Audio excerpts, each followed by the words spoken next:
त्या कानूनाला बिलीव्ह करून आज माझ्यामध्ये जे ग्रोथ आलेला आहे, कारण तो कानून बाबतीत मला पण 3 वर्ष आधीच माहीत पडला.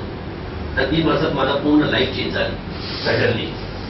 जेव्हा पण माहीत होतं मी पण आपला सांगतो आहे पण तुम्ही नवीन काहीतरी येणार आहे. तर लॉ जेव्हा मी शिकलं, स्वतःला बदलायला चालू केलं, तर आज माझं लाईफ पूर्ण चेंज झालेलं आहे. तेव्हा मी प्रोफेशनल लॉ केलं होतं. प्रोफेशनल लॉ केलं म्हणून या लॉमध्ये इंटरेस्ट आला.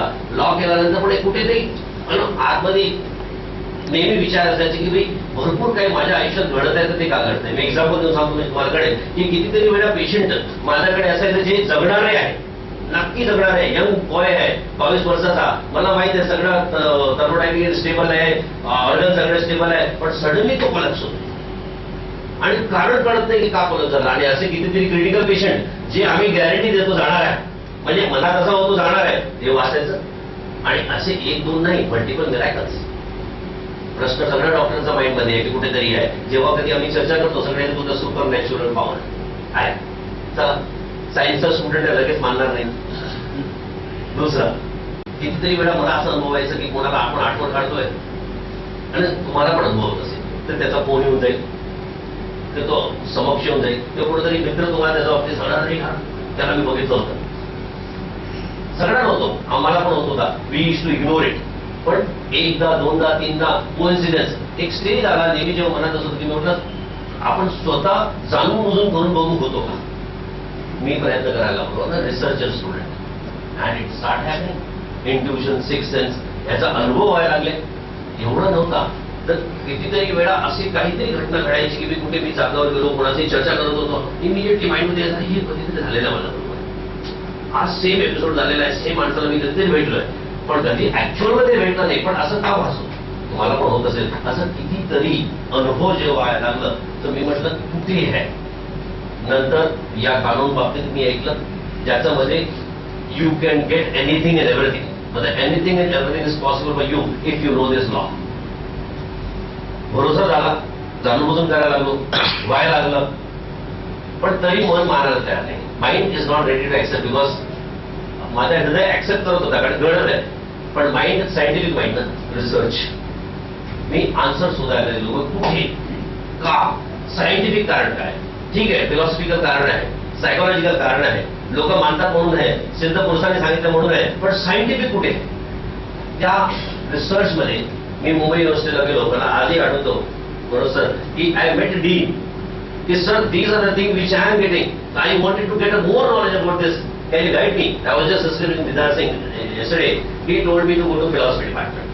I went to philosophy department, Kalina University. सुब्रह जोशीला भेटलो, HOD.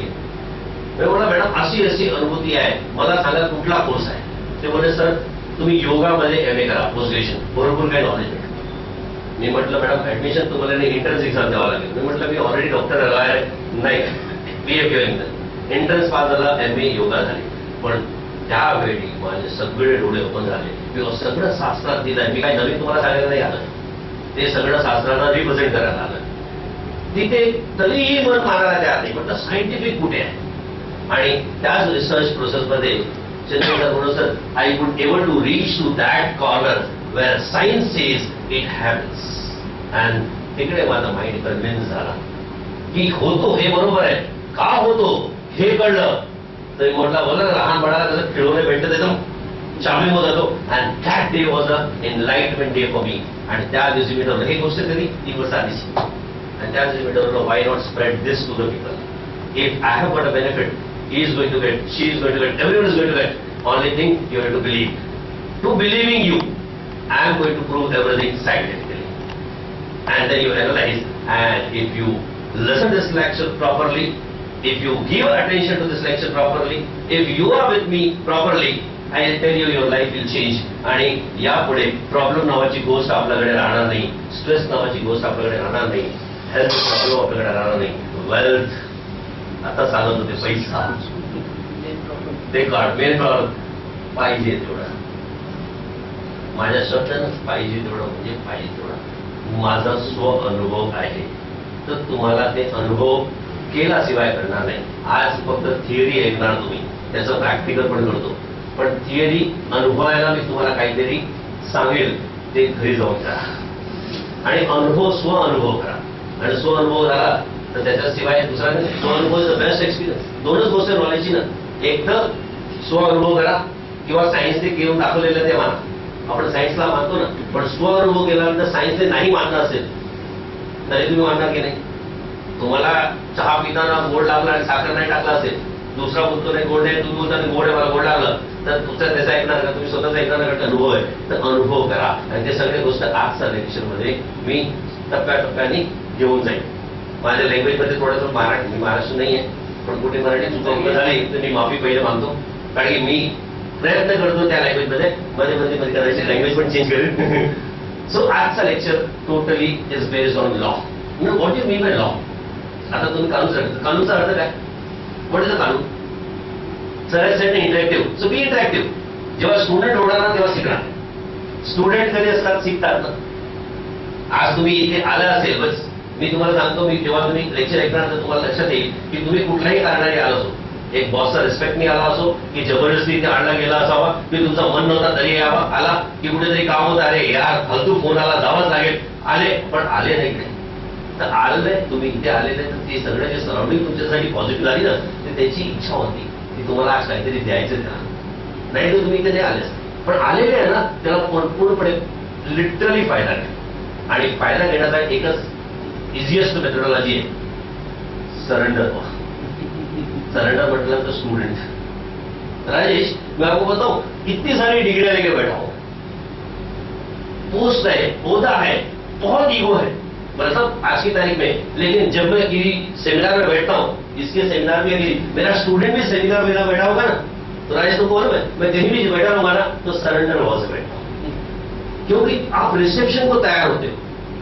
आप रिसेप्शन को, अगर आपने अपना ईगो लेके बैठा, मैं ये पोस्ट पे हूं, मैं क्या को सुनूं, तो आपका ही नुकसान होने वाला, मेरा कुछ नहीं होने वाला. तो मैं आपसे पूछ रहा था कि कानून का मतलब क्या है.